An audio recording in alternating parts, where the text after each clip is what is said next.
अग्नि पुराणाय नमः। श्री अग्नि पुराण चौथा अध्याय वराह, नृसिंह, वामन और परशुराम अवतार की कथा। अग्निदेव कहते हैं, वशिष्ठ, अब मैं वराह अवतार की पापनाशिनी कथा का वर्णन करता हूँ। पूर्व काल में हिरण्याक्ष नामक दैत्य असुरों का राजा था। वह देवताओं को जीतकर स्वर्ग में रहने लगा। देवताओं ने भगवान विष्णु के पास जाकर उनकी स्तुति की। तब उन्होंने यज्ञ वाराह रूप धारण किया और देवताओं के लिए कंटक रूप उस दानव को दैत्यों सहित मारकर धर्म एवं देवताओं की आदि की रक्षा की। इसके बाद वे भगवान श्री हरि अंतर्धान हो गए। हिरण्याक्ष के एक भाई था जो हिरण्यकशिपु के नाम से प्रसिद्ध था। उसने देवताओं के यज्ञ भाग अपने अधीन कर लिए और उन सब के अधिकार छीनकर वह स्वयं भी उनका उपभोग करने लगा। भगवान ने नृसिंह रूप धारण करके उसके सहायक असुरों सहित उस दैत्य का वध किया। तत्पश्चात संपूर्ण देवताओं को अपने अपने पद पर प्रतिष्ठित कर दिया। उस समय देवताओं ने उन नृसिंह का स्तवन किया। पूर्व काल में देवता और असुरों में युद्ध हुआ। उस युद्ध में बलि और दैत्यों ने देवताओं को परास्त करके उन्हें स्वर्ग से निकाल दिया। तब वे श्री हरि की शरण में गए। भगवान ने उन्हें अभय दान दिया और कश्यप तथा अदिति की स्तुति से प्रसन्न हो वे अदिति के गर्भ से वामन रूप में प्रकट हुए। उस समय दैत्यराज बलि गंगा द्वार में यज्ञ कर रहे थे। भगवान उनके यज्ञ में गए और वहाँ यजमान की स्तुति गान करने लगे।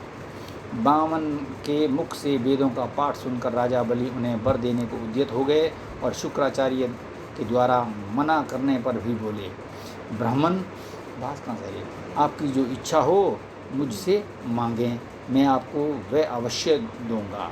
वामन ने बलि से कहा, मुझे अपने गुरु के लिए 3 पग भूमि की आवश्यकता है, वही दीजिए। बलि ने कहा, अवश्य दूंगा। तब संकल्प का जल हाथ में पड़ते ही भगवान वामन अवामन हो गए। उन्होंने विराट रूप धारण कर लिया और भूलोक, भूवरलोक और स्वर्गलोक को अपने 3 पगों से नाप लिया। श्री हरि ने बलि को सुतल लोक में भेज दिया और त्रिलोकी का राज्य इंद्र को दे डाला। इंद्र ने देवताओं के साथ श्री हरि का स्तवन किया। वे 3 लोकों के स्वामी होकर सुख से रहने लगे। ब्राह्मण, अब मैं परशुराम अवतार का वर्णन करता हूँ, सुनो। देवता और ब्राह्मण आदि का पालन करने वाले श्री हरि जी ने जब देखा कि भूमंडल के क्षत्रिय उद्धत स्वभाव के हो गए हैं तो वे उन्हें मारकर पृथ्वी का भार उतारने और सर्वत्र शांति स्थापित करने के लिए जमदग्नि के अंश द्वारा रेणुका के गर्भ से अवतीर्ण हुए। भृगुनंदन परशुराम शस्त्र विद्या के पारंगत विद्वान थे। उन दिनों कृतवीर्य का पुत्र राजा अर्जुन भगवान दत्तात्रेय जी की कृपा से 1000 बाहें पाकर समस्त भूमंडल पर राज्य करता था। एक दिन वह वन में शिकार खेलने के लिए गया। वहाँ वह बहुत थक गया। उस समय जमदग्नि मुनि ने उसे सेना सहित अपने आश्रम पर निमंत्रित किया और कामधेनु के प्रभाव से सबको भोजन कराया। राजा ने मुनि से कामधेनु को अपने लिए मांगा, किंतु उन्होंने देने से इनकार कर दिया। तब उसने बलपूर्वक उस कामधेनु को छीन लिया। ये समाचार पाकर परशुराम जी ने हैपुरी में जाकर उसके साथ युद्ध किया और अपने फरसे से उसका मस्तक काटकर रणभूमि में उसे मार गिराया। फिर वे कामधेनु के साथ लेकर अपने आश्रम पर लौट आए। एक दिन परशुराम जी जब वन में गए हुए थे, कृतवीर्य के पुत्रों ने आकर अपने पिता के वैर का बदला लेने के लिए जमदग्नि मुनि को मार डाला। जब परशुराम जी लौटकर आए तो पिता को मारा गया देख उनके मन में बड़ा क्रोध हुआ। उन्होंने 21 बार समस्त भूमंडल के क्षत्रियों का संहार किया। फिर कुरुक्षेत्र में 5 कुंड बनाकर वहीं उन्होंने अपने पितरों का तर्पण किया और सारी पृथ्वी कश्यप मुनि को दान देकर वे महेंद्र पर्वत पर रहने लगे। इस प्रकार कूर्म, वराह, नृसिंह, वामन तथा परशुराम अवतार की कथा सुनकर मनुष्य स्वर्गलोक में जाता है। इस प्रकार आदि अग्रे महापुराण में वराह, नृसिंह, वामन तथा परशुराम अवतार की कथा का वर्णन नामक चौथा अध्याय पूरा हुआ। 5वां अध्याय श्री राम अवतार वर्णन के प्रसंग में रामायण बालकांड की संक्षिप्त कथा। अग्निदेव कहते हैं, वशिष्ठ, अब मैं ठीक उसी प्रकार रामायण का वर्णन करूँगा जैसे पूर्व काल में नारद जी ने महर्षि वाल्मीकि जी को सुनाया था। इसका पाठ भोग और मोक्ष दोनों को देने वाला है। देवर्षि नारद कहते हैं, वाल्मीकि जी, भगवान विष्णु के नाभि कमल से ब्रह्मा जी उत्पन्न हुए हैं। ब्रह्मा जी के पुत्र हैं मरीचि। मरीचि से कश्यप, कश्यप से सूर्य और सूर्य से वैवस्वत मनु का जन्म हुआ। इसके बाद वैवस्वत मनु से इक्ष्वाकु की उत्पत्ति हुई। इक्ष्वाकु के वंश में कुकुत्स नामक राजा हुए। कुकुत्स के रघु, रघु के अज और अज के पुत्र दशरथ हुए। उन राजा दशरथ से रावण आदि राक्षसों का वध करने के लिए साक्षात भगवान विष्णु 4 रूपों में प्रकट हुए। उनकी बड़ी रानी कौशल्या के गर्भ से श्री रामचंद्र जी का प्रादुर्भाव हुआ। कैकई से भरत और सुमित्रा से लक्ष्मण एवं शत्रुघ्न का जन्म हुआ।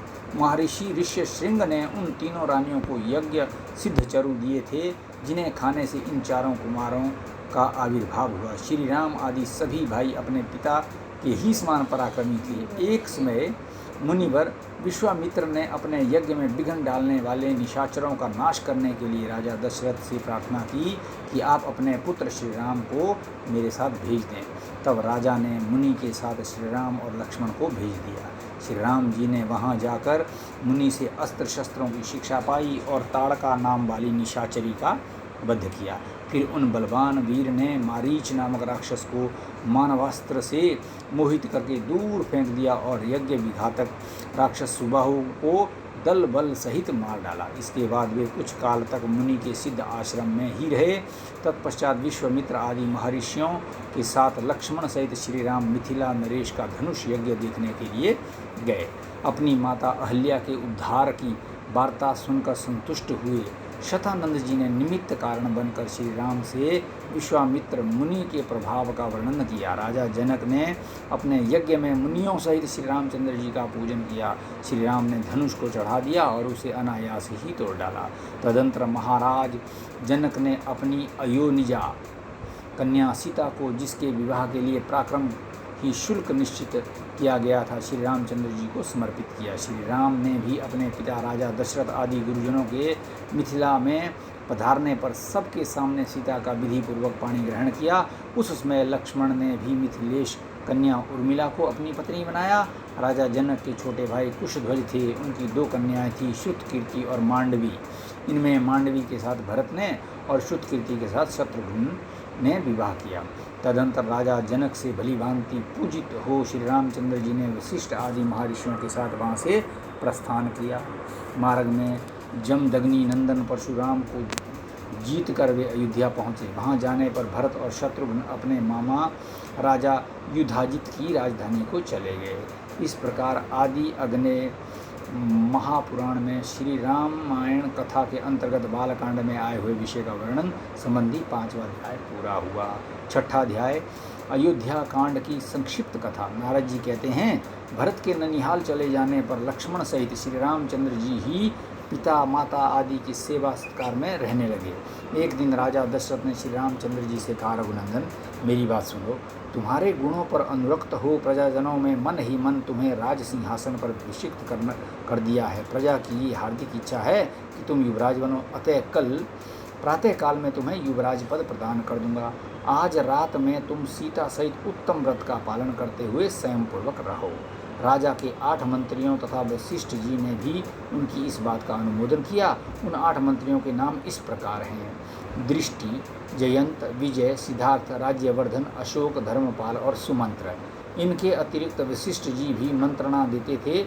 पिता और मंत्रियों की बातें सुनकर रघुनाथ जी ने तथास्तु कहकर उनकी आज्ञा शिरोधार्य की और माता कौशल्या को ये शुभ समाचार बताकर देवताओं की पूजा करके वे संयम में स्थित हो गए। उधर महाराज दशरथ वशिष्ठ आदि मंत्रियों को ये कहकर कि आप लोग श्री रामचंद्र के राज्याभिषेक की सामग्री जुटाएं, कैकई के भवन में चले गए।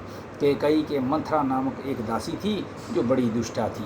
उसने अयोध्या की सजावट होती देख श्री रामचंद्र जी के राज्याभिषेक की बात जानकर रानी कैकई से सारा हाल कह सुनाया। एक बार किसी अपराध के कारण श्री रामचंद्र जी ने मंथरा को उसके पैर पकड़ कर घसीटा था।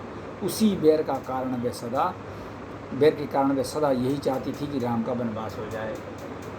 मंथरा बोली, कैकई तुम उठो, राम का राज्याभिषेक होने जा रहा है। ये तुम्हारे पुत्र के लिए, मेरे लिए और तुम्हारे लिए भी मृत्यु के समान भयंकर वृतांत है, इसमें कोई संदेह नहीं है।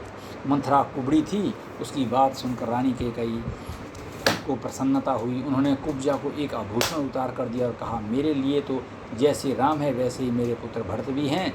मुझे ऐसे कोई उपाय नहीं दिखाई देता जिससे भरत को राज्य मिल सके। मंथरा ने उस हार को फेंक दिया और कुपित होकर के कैसे कहा। मंथरा बोली, ओ नादान, तू भरत को, अपने को और मुझे भी राम से बचा। कल राम राजा होंगे, फिर राम के पुत्रों को राज्य मिलेगा। कैकई अब राजवंश भरत से दूर हो जाएगा। मैं भरत को राज्य दिलाने का एक उपाय बताती हूँ। पहले की बात है, देवासुर संग्राम में शंबरासुर ने देवताओं को मार भगाया था। तेरे स्वामी भी उस युद्ध में गए थे। उसमें तूने अपनी विद्या से रात में स्वामी की रक्षा की थी। इसके लिए महाराज ने तुझे 2 वर देने की प्रतिज्ञा की थी। इस समय उन्हीं दोनों वरों को उनसे मांग। एक वर द्वारा राम का 14 वर्ष के लिए वनवास और दूसरे के द्वारा भरत का युवराज पद पर अभिषेक मांग ले। राजा इस समय वे दोनों वर दे देंगे। इस प्रकार मंथरा के प्रोत्साहन देने पर कई अनर्थ में ही अर्थ की सिद्धि देखने लगी और बोली, कुब्जे, तूने बड़ा अच्छा उपाय बताया है। राजा मेरा मनोरथ अवश्य पूर्ण करेंगे। ऐसा कहकर वह कोप भवन में चली गई और पृथ्वी पर अचेत सी होकर पड़ गई। उधर महाराज दशरथ ब्राह्मण आदि का पूजन करके जब कैकई के भवन में आए तो उसे रोष में भरी हुई देखा।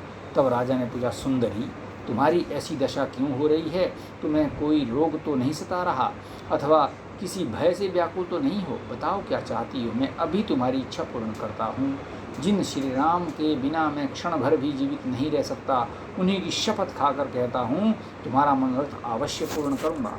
सच सच बताओ क्या चाहती हो? कैकई बोली, राजन, यदि आप मुझे कुछ देना चाहते हैं तो अपने सत्य की रक्षा के लिए पहले के दिए हुए 2 वरदान देने की कृपा करें। मैं चाहती हूँ राम 14 वर्षों तक स्वयं पूर्वक वन में निवास करे और इन सामग्रियों के द्वारा आज ही भरत का युवराज पद पर अभिषेक हो जाए। महाराज, यदि ये दोनों वरदान आप मुझे नहीं देंगे तो मैं विष पीकर मर जाऊँगी। ये सुनकर राजा दशरथ वज्र से आहत हुए की भांति मूर्छित होकर भूमि पर गिर पड़े। फिर थोड़ी देर में चेत होने पर उन्होंने कैकई से कहा। दशरथ बोले, पाप पूर्ण विचार रखने वाली कैकई, तू समस्त संसार का अप्रिय करने वाली है। अरे मैंने यार, राम ने तेरा क्या बिगाड़ा है जो तू मुझसे ऐसी बात कहती है? केवल तुझे प्रिय लगने वाला ये कार्य करके मैं संसार में भली भांति निंदित हो जाऊंगा। तू मेरी स्त्री नहीं, काल रात्रि है। मेरा पुत्र भरत ऐसा नहीं है पापिनी। मेरे पुत्र के चले जाने पर जब मैं मर जाऊंगा तो तू विधवा होकर राज्य करना। राजा दशरथ सत्य के बंधन में बंधे थे। उन्होंने श्री रामचंद्र जी को बुलाकर कहा, बेटा, कैकई ने मुझे ठग लिया है। तुम मुझे कैद करके राज्य को अपने अधिकार में कर लो, अन्यथा तुम्हें वन में निवास करना होगा और कैकई का पुत्र भरत राजा बनेगा। श्री रामचंद्र जी ने पिता और कैकई को प्रणाम करके उनकी प्रदक्षिणा की और कौशल्या के चरणों में मस्तक झुकाकर उन्हें सांत्वना दी। फिर लक्ष्मण और पत्नी सीता को साथ ले ब्राह्मणों, दीनों और अनाथों को दान देकर सुमंत्र सहित रथ पर बैठकर वे नगर से बाहर निकले। उस समय माता पिता आदि शोक से आतुर हो रहे थे। उस रात में श्री रामचंद्र जी ने तमसा नदी के तट पर निवास किया। उनके साथ बहुत से पूर्ववासी भी गए थे। उन सबको सोते छोड़कर वे आगे बढ़ गए। प्रातःकाल होने पर जब श्री रामचंद्र जी नहीं दिखे तो नगर निवासी निराश होकर पुनः अयोध्या लौट आए। श्री रामचंद्र जी के चले जाने से राजा दशरथ बहुत दुखी हुए। वे रोते रोते कैकई का महल छोड़कर कौशल्या के भवन में चले आए। उस समय नगर के समस्त स्त्री पुरुष और रनिवास की स्त्रियां फूट फूट कर रो रही थीं। श्री रामचंद्र जी ने चीर वस्त्र धारण कर रखा था। वे रथ पर बैठे बैठे श्रृंगवेरपुर जा पहुँचे। वहाँ निषादराज गुह ने उनका पूजन स्वागत सत्कार किया। रघुनाथ जी ने इंगुदी वृक्ष की जड़ के निकट विश्राम किया। श्री लक्ष्मण और गुह दोनों रात भर जागकर पहरा देते रहे।